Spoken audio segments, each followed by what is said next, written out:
Sedaj bomo govorili o zelo posebnih trenutkih po vsem tem zboru prijateljev, pripravi na lekciji, delavnici, potem postanem lačen.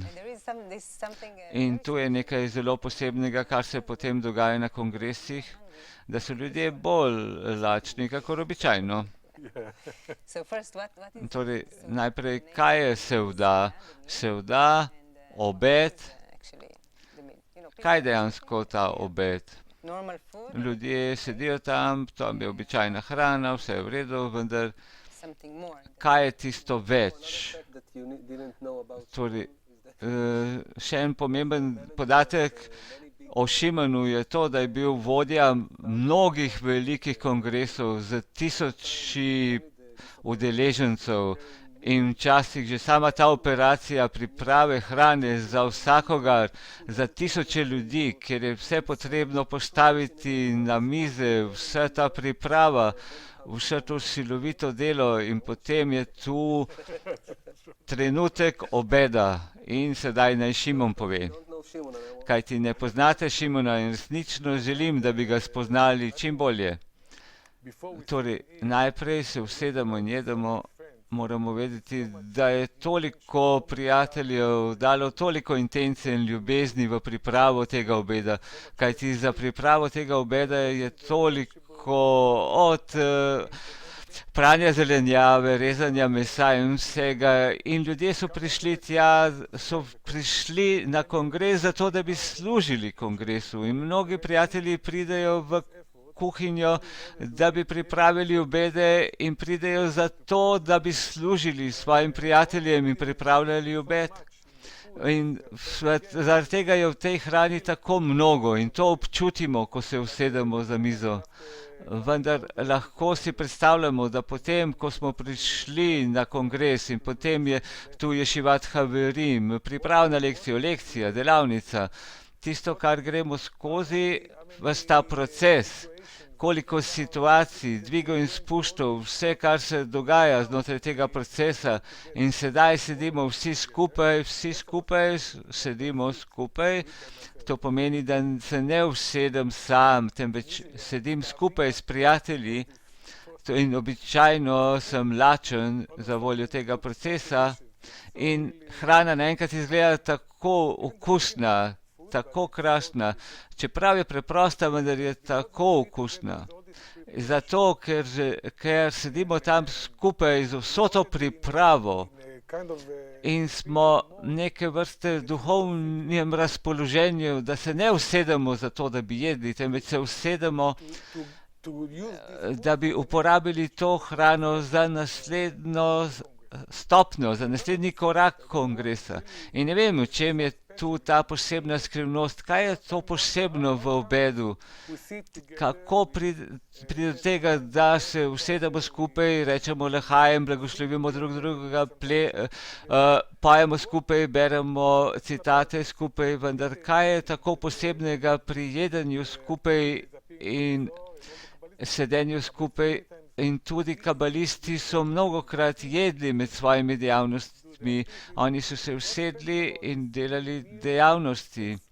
Kaj je tako posebnega v obedu, da občutimo, da se ne gre za obed, za to okusno hrano, temveč je v resnici novi korak kongresa, novi korak tega našega zbora.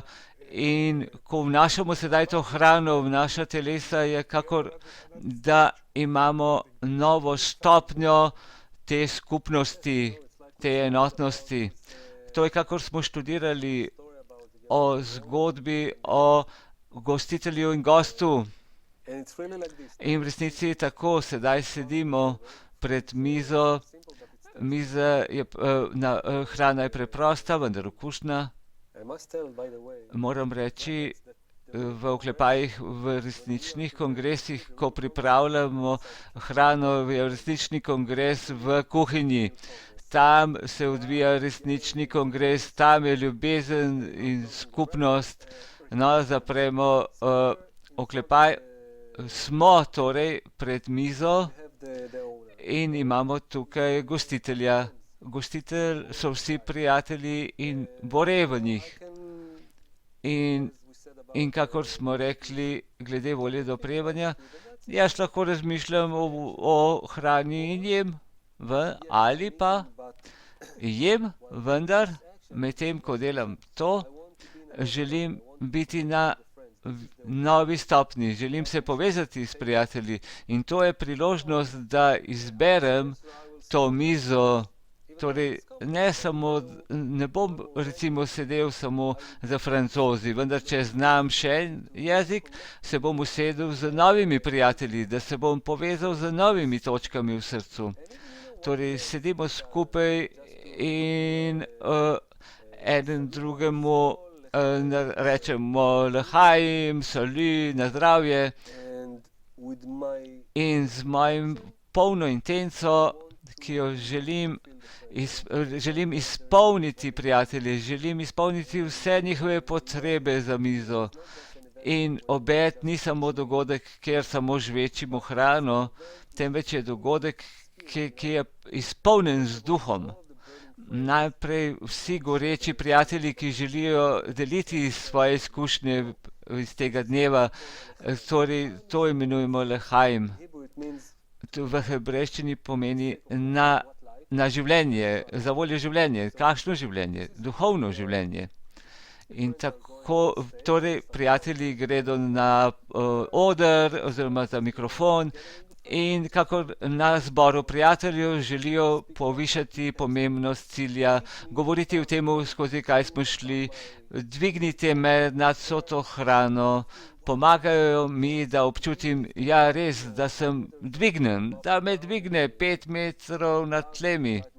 In Rav Latman sedi z nami in je in lahko ga vprašamo vprašanja med obedom. In še druga pomembna stvar je, da tudi pojemo. Tako, kakor pojemo na koncu lekcije, na Yeshivat Haverim, torej tudi petje je povišeno duhovno stanje, če ga naredite skupaj, tako da nihče ne izstopa, skupaj harmonično, usklajeno, povezano pojemo.